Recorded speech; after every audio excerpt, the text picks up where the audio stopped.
Good morning, students. I hope you are all doing good.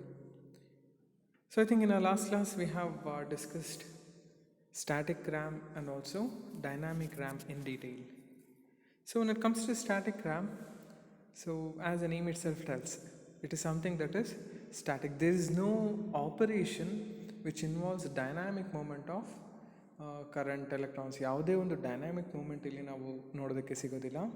There will be only static devices that will be used to store memory and then also to retrieve data ಅಂತ ಹೇಳ್ಬೋದು.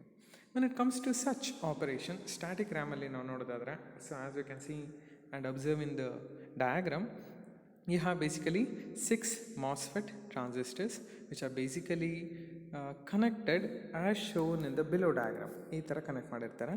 And then this formation is regarded as cross coupled flip flops. ಅದನ್ನು cross coupling, the output of the one is given to the input of the other and the input of the one is given to the output of the other. ಈ ಥರ like chain ಥರ connect ಮಾಡೋದನ್ನು we are going to call it as, when it comes to ಟ್ರಾನ್ಸಿಸ್ಟರಲ್ಲಿ chain ಥರ connect ಮಾಡೋದನ್ನು we are going to call it as cross coupling. Internal connection ಮೇಲ್ಗಡೆ ನೋಡ್ಬೋದು ನೀವು, but for your examination second one ಬರೆದ್ರೆ that will be more than enough.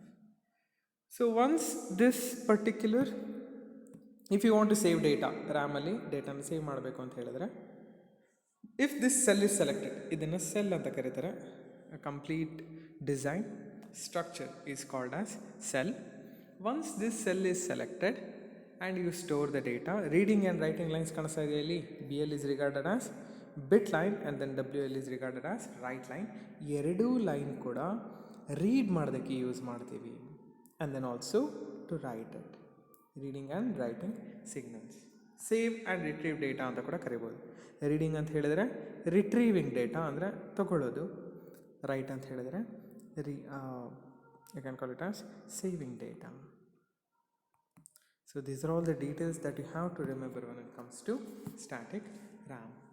When it comes to dynamic RAM, as the name itself suggests, dynamic RAM ಅಲ್ಲಿ ನೇಮೇ ಹೇಳೋ ಪ್ರಕಾರ there is some movement of electrons, there is some movement of charge, there is something that is going on dynamically. ಅದಕ್ಕೆ ಅದನ್ನು dynamic RAM ಅಂತ ಕರೀತಾರೆ. So when it comes to such dynamic RAM operation ನೋಡೋದಾದರೆ, we have a capacitor as a main component. ಅಲ್ಲಿ ಹೇಗೆ transistor ಇತ್ತು, ಇಲ್ಲಿ ಹಾಗೆ ಡೈನಾಮಿಕ್ ಕೆಪಾಸಿಟರ್ ಇದೆ, which is going to store and retrieve data. Store ಆಗ್ತಿದೆ ಅಂತ ಹೇಳಿದ್ರೆ ಲಾಜಿಕ್ 0 ಸ್ಟೇಟ್ನ ಕನ್ಸಿಡರ್ ಮಾಡ್ಬೋದು, which is nothing but charging the capacitor. Save ಮಾಡೋದು ಅಂತ ಹೇಳಿದ್ರೆ logic 0 charging the capacitor. Retrieve ಮಾಡೋದು ಅಂತ ಹೇಳಿದ್ರೆ to take away the data, ಅದನ್ನು ಡಿಸ್ಚಾರ್ಜಿಂಗ್ ಆಫ್ ದ ಕೆಪಾಸಿಟರ್ನ ರಿಲೇಟ್ ಮಾಡ್ಬೋದು. So these are all the details when it comes to dynamic RAM. So ಎರಡೂ ರ್ಯಾಮ್ ಆಗಿರೋದ್ರಿಂದ this memory, this type of both of them, they don't have any sort of permanent storage.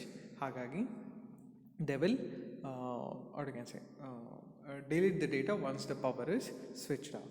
ಪವರ್ನ ತೆಗಿತಿದ್ದ ಹಾಗೇ switch off ಆಗೋಗುತ್ತೆ ಅಂತ ಹೇಳ್ಬೋದು. ಆದರೆ dynamic ರ್ಯಾಮಲ್ಲಿ there is a issue. Since capacitor charging and discharging function or operation ಇರೋದ್ರಿಂದ there is a chance of leakage of data, leak ಆಗೋವಂಥ chance ಇರುತ್ತೆ. ಹಾಗಾಗಿ you need to keep on refreshing it. We have a mechanism, ಅದರದ್ದೊಂದು internal mechanism ಇರುತ್ತೆ which will keep on refreshing the capacitor.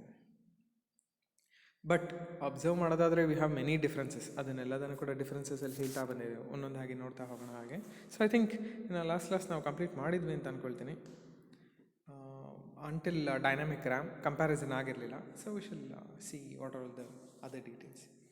So when it comes to the first point, that is static RAM ಅಲ್ಲಿ we have internal latch which is nothing but transistorನ use ಮಾಡ್ತೀವಿ to store binary information 0 and 1.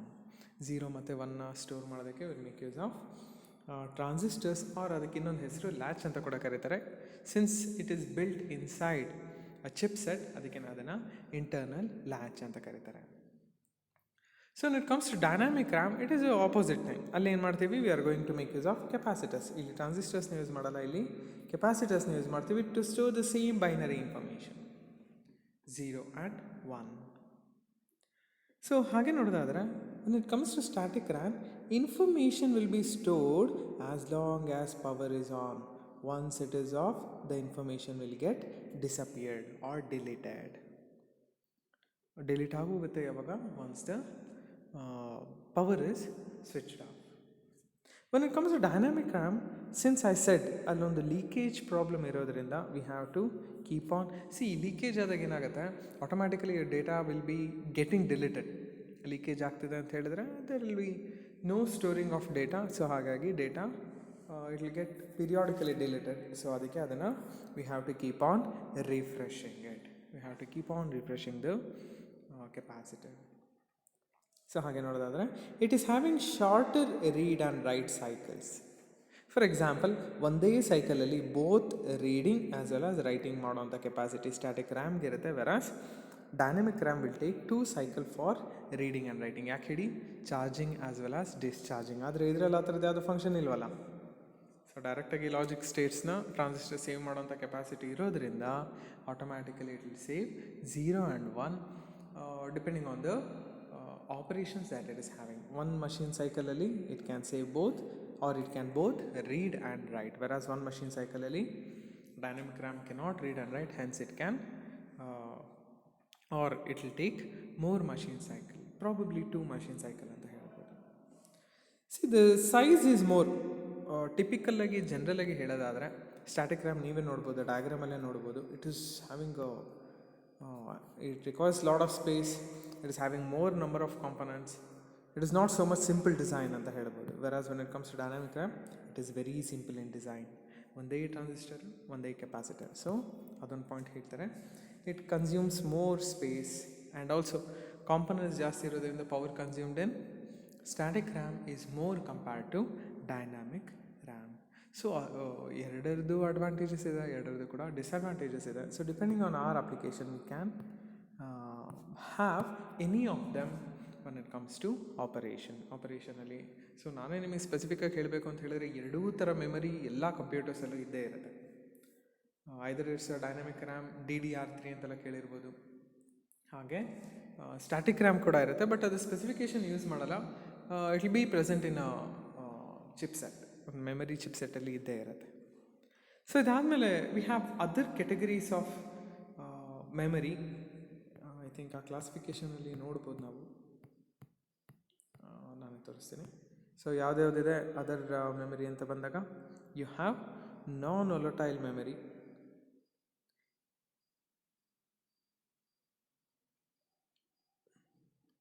Sorry NVRAM ಅಂತ ಹೇಳ್ತೀವಿ.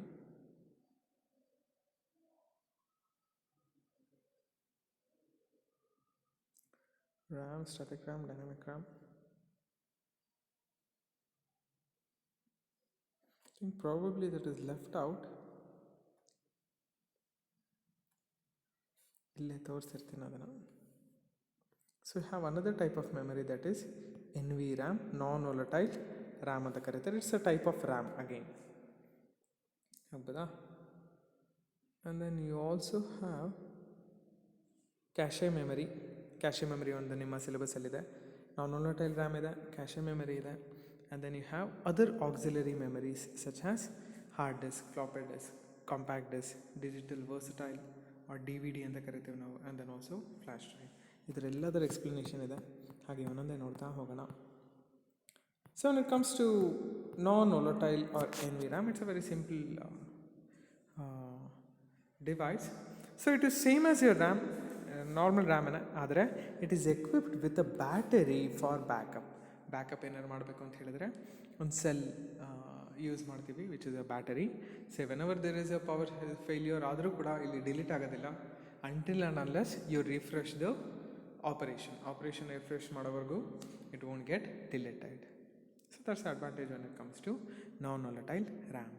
When it comes to cache memory ಅಂತ ಬಂದಾಗ, so high speed semiconductorsನ we are going to make use of as a main component when it comes to cache memory. Cache ಮೆಮರಿನಲ್ಲಿ high speed ಸೆಮಿ ಕಂಡಕ್ಟರ್ಸ್ನ ಬಳಸ್ತೀವಿ and it acts as a buffer. That's a very important point. Buffer ಅಂತ ಹೇಳಿದ್ರೆ ಕ್ಯಾಶೆ ಮೆಮರಿಗೆ ಇನ್ನೊಂದು ಹೆಸರು buffer memory ಅಂತ ಕೂಡ ಕರೀತಾರೆ.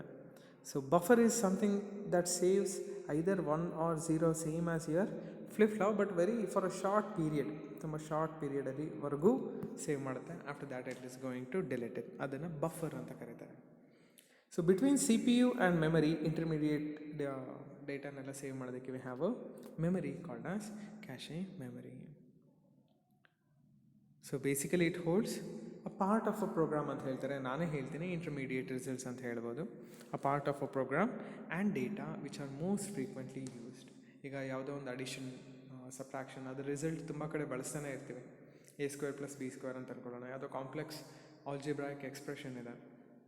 So if we want to make use of that intermediate results in at any point of the equation, ಯಾವುದೋ ಒಂದು equation ಪ್ರತಿ ಪಾಯಿಂಟಲ್ಲೂ ನೀವೇನಾದ್ರು ಬಳಸಬೇಕು ಅಂತ ಹೇಳಿದ್ರೆ, yes, you can make use of that result by making use of cache memory. So when it comes to auxiliary memory, as I said, we have I had given you many examples. ಅಲ್ಲೇ ನೋಡಿದ್ವಿ ನಾವು hard disk ಆಗಿರ್ಬೋದು, floppy disk, CD, compact disk, digital versatile disk, DVD, and then flash drive. ಇವನ್ನೆಲ್ಲದನ್ನು ಕೂಡ we are going to call it as auxiliary memory. Auxiliary ಅಂತ ಬೇರೆ ಏನೂ ಇಲ್ಲ, something that you are going to connect from an outside environment. ಹೊರಗಡೆಯಿಂದ connect ಮಾಡ್ತೀವಲ್ವ, ಅದನ್ನು auxiliary memory ಅಂತ ಕರಿತೀವಿ. ಎಸ್, CD ಆಗಿರ್ಬೋದು, DVD, ಫ್ಲ್ಯಾಶ್ ಡ್ರೈವ್ ಎಲ್ಲದನ್ನು ಕೂಡ ನಾವು ಹೊರಗಡೆಯಿಂದನೇ ಕನೆಕ್ಟ್ ಮಾಡ್ತೀವಿ, ವಿಚ್ ಇಸ್ ನಾಟ್ ಇನ್ಬಿಲ್ಟ್ ಆಗಿ ಅದು ಇರೋದಿಲ್ಲ. ಹಾಗೆ what are all the things that we have to remember? So normally main memory it will be having more memory. It is larger in size. That's the first point that you have to remember. Main memory yavaglu kuda auxiliary memory it will be having more size. For example, external hard disk tagondre neevu it will go up to 2 TB, 3 TB, 10 TB itaradella external hard disk ನಾವು observe ಮಾಡ್ಬೋದು. So it is having larger size compared to the main memory. But it is slow when it comes to operation. ಇವತ್ತೆಲ್ಲ solid state devices SSDs ಬಂದಿದೆ. It is having a more faster operation. But ನಿಮ್ಮ syllabus frame ಆಗಿದ್ದಾಗ might be HDD was a technology, hard disk drive ಇರ್ತಾ ಇತ್ತು. So it's bit slower in operation compared to main memory compare ಮಾಡಿದ್ರೆ it is slower in operation. ಅದಕ್ಕೆ ಅದನ್ನು secondary memory ಅಂತ ಹೇಳ್ತಾರೆ. ಅದನ್ನು ಆಲ್ಸೋ ಇನ್ನೊಂದು ಪಾಯಿಂಟ್ ಹೇಳ್ತಾರೆ, it is use to hold data whenever the main memory overflows. Main ಮೆಮರಿನಲ್ಲಿ save ಮಾಡೋದಕ್ಕೆ ಜಾಗ ಇಲ್ಲ ಅಂದಾಗ ಮಾತ್ರ ನಾನು ಸೆಕೆಂಡರಿ ಸ್ಟೋರೇಜಿಗೆ ಹೋಗ್ತೀನಿ. ಮೇನ್ ಮೆಮರಿನಲ್ಲಿ ಇದೆ, ಸ್ಪೇಸ್ ಇದೆ, ಆದರೂ ಕೂಡ we won't usually go, normally ಆ ಥರ ಹೋಗೋದಿಲ್ಲ. ಅದೊಂದು ಪಾಯಿಂಟ್ ನೆನ್ಪಿಟ್ಕೋಬೇಕು. ಹಾಗೆ it cannot be access directly by the processor. Yes, processor direct access ಇರೋದಿಲ್ಲ until and unless I connect. ನಾನೇ ಪೆನ್ ಡ್ರೈವ್ನ ಸಿಸ್ಟಮಿಗೆ ಕನೆಕ್ಟ್ ಮಾಡೋವರೆಗೂ CPU cannot connect pen drive on its ಓನಾಗಿ ಕನೆಕ್ಟ್ ಮಾಡೋದಕ್ಕಾಗೋದಿಲ್ಲ. ಆ ಪಾಯಿಂಟ್ನ ಹೇಳ್ತಾರೆ. And first the data should be transfer to the main memory and then it should be access by the CPU. Yes, first the data should be transfer to the main memory. ಅಂದರೆ ಒಂದು main ಮೆಮರಿನಲ್ಲಿ save ಮಾಡ್ಕೋಬೇಕು, ನಿಮ್ಮ internal ಮೆಮರಿನ save ಮಾಡ್ಕೋಬೇಕು, and then it should be transfer to the external memory. These are all the important points you have to remember when it comes to auxiliary memory. Yes, pretty simple explanation, adalenu complication illa anta ankontini. So next topic you have sensors, and then the role of them in embedded system, how much important they are anta heltare, and then also actuators kuda ide, we shall see. ಎರಡನ್ನು ಕೂಡ ಹಾಗೆ ಅರ್ಥ ಮಾಡ್ಕೊಳ್ತಾ ಹೋಗೋಣ.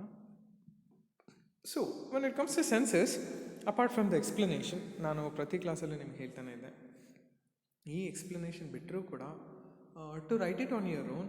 C, sensor is a device which is basically electronic concept ಹೇಳ್ತಾ ಇಲ್ಲ ನಾನು, ಜನರಲಾಗಿ ಎನ್ವಿರಾನ್ಮೆಂಟಲ್ಲಿರೋವಂಥ ಪ್ಯಾರಾಮೀಟರ್ಸ್ನ if you want to combine it with respect to your digital electronic system, basically on embedded ಸಿಸ್ಟಮಿಗೆ ಕನೆಕ್ಟ್ ಮಾಡ್ತೀರಾ ಅಂತ ಹೇಳಿದ್ರೆ, ಆ ಎರಡನ್ನೂ ಇಂಟರ್ಫೇಸ್ ಮಾಡೋಕ್ಕಿರೋವಂಥ ಒಂದು ಡಿವೈಸ್ನ we are going to call it as a sensor. ಅದನ್ನು ಸೆನ್ಸರ್ ಅಂತ ಕರಿತೀವಿ. When it comes to technical aspect, it is basically a transducer. ಅದರಲ್ಲೇನೂ ಡೌಟ್ ಇಲ್ಲ.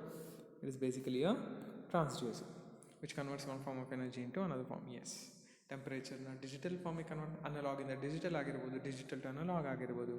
V can see the sensor action in a very detailed manner.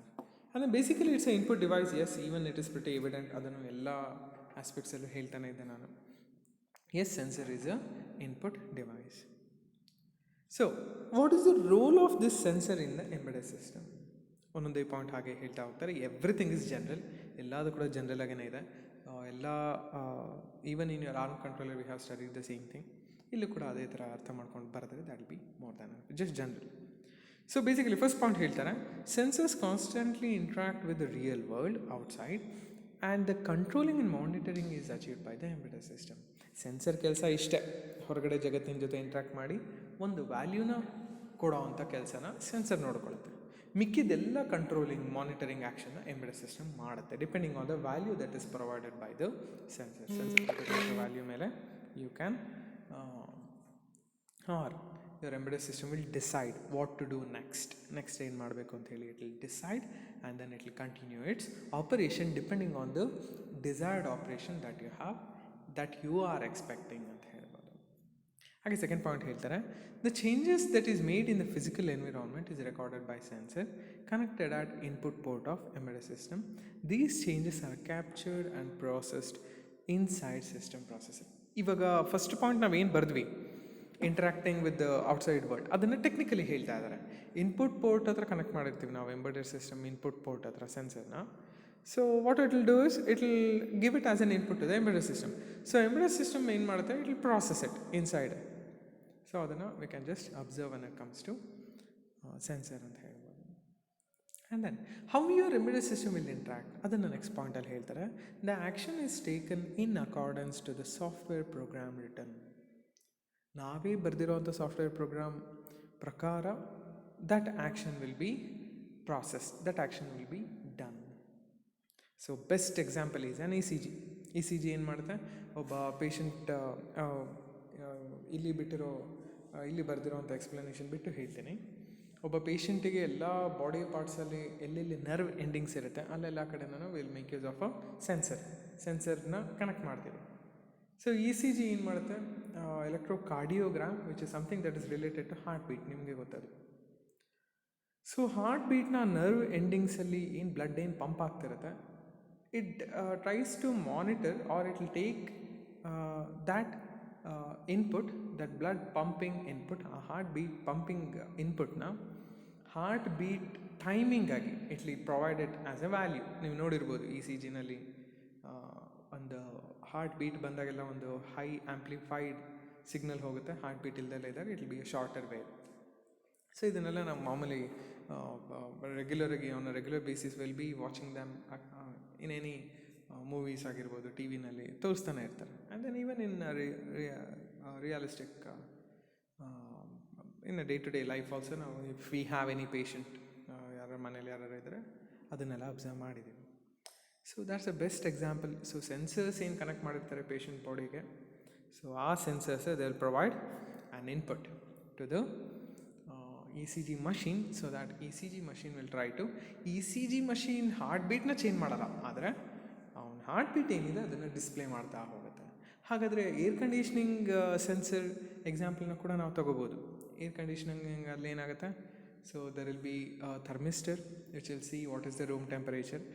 Depending on the given input from my ರಿಮೋಟಲ್ಲಿ ಕೊಟ್ಟಿರೋಂಥ input ನೋಡಿಕೊಂಡು sensor will provide the present temperature to the actuating system ಅಂತ ಹೇಳಿದ್ರೆ ಅಲ್ಲಿ ಬಂದರೆ condenser ಆಗಿರುತ್ತೆ. So ಆ condenser ಏನು ಮಾಡುತ್ತೆ, will try to compress the air, ಗಾಳಿನ ತೊಗೊಂಡು ಕಂಪ್ರೆಸ್ ಮಾಡಿ ನಾನೇನು ಕೊಟ್ಟಿರ್ತೀನಿ ವ್ಯಾಲ್ಯೂ ಆ ಟೆಂಪ್ರೇಚರ್ ಬಂತಾ ಅಂತ ಚೆಕ್ ಮಾಡಿ, and then it will again push it back into your room. So ಇಲ್ಲೇನಾಗ್ತಿದೆ ಅಂತ ಹೇಳಿದ್ರೆ, thermistor is acting like a sensor, condenser is acting like a actuator or mechanical system. So ಈ embedded system ಏನು ಮಾಡ್ತಿದೆ, it is doing the controlling job, controlling and then E C ಜಿನಲ್ಲಿ monitoring, ಈ ಥರದನ್ನೆಲ್ಲದನ್ನು ಕೂಡ ನಾವು ಅಬ್ಸರ್ವ್ ಮಾಡ್ಬೋದು. So these are all the important things when it comes to the role of sensor in embedded system. Sensor ಅಂತಂದರೆ ಏನು ಅಂತ ಬರೆದ್ಬಿಡಿ. What is the role of sensor, ಎಲ್ಲ ಇನ್ಪುಟ್ ಎನ್ವಿರಾನ್ಮೆಂಟ್ ಇನ್ಪುಟ್ನ ತೊಗೊಳ್ತೀವಿ, ಪ್ರಾಸೆಸ್ ಮಾಡ್ತೀವಿ, ಆ್ಯಂಡ್ ದೆನ್ ರೆಕಾರ್ಡ್ ಮಾಡ್ತೀವಿ, and then monitoring will be achieved by the embedded system, controlling and monitoring. ಇಷ್ಟು ಪಾಯಿಂಟ್ಸ್ನ ನೆನ್ಪಿಟ್ಕೊಂಡು take up as an example as ECG. Listen, ECG ಮಾತ್ರ example ಆಗಿ ಬರೀಬೇಕು ಅಂತೇನಿಲ್ಲ, even you can take any other instrument. ಅಷ್ಟು ಬರೆದ್ರಿ ಅಂತ ಹೇಳಿದರೆ that will be more than. So we have actuator at your next point, and then I shall cover it in your next class. And then also there are other communication interfaces. Let's see how much possible adana martha hogana. So I hope this class was useful. Even nade kuda shall continue with your embedded system. So tomorrow we shall discuss your actuators. Thank you.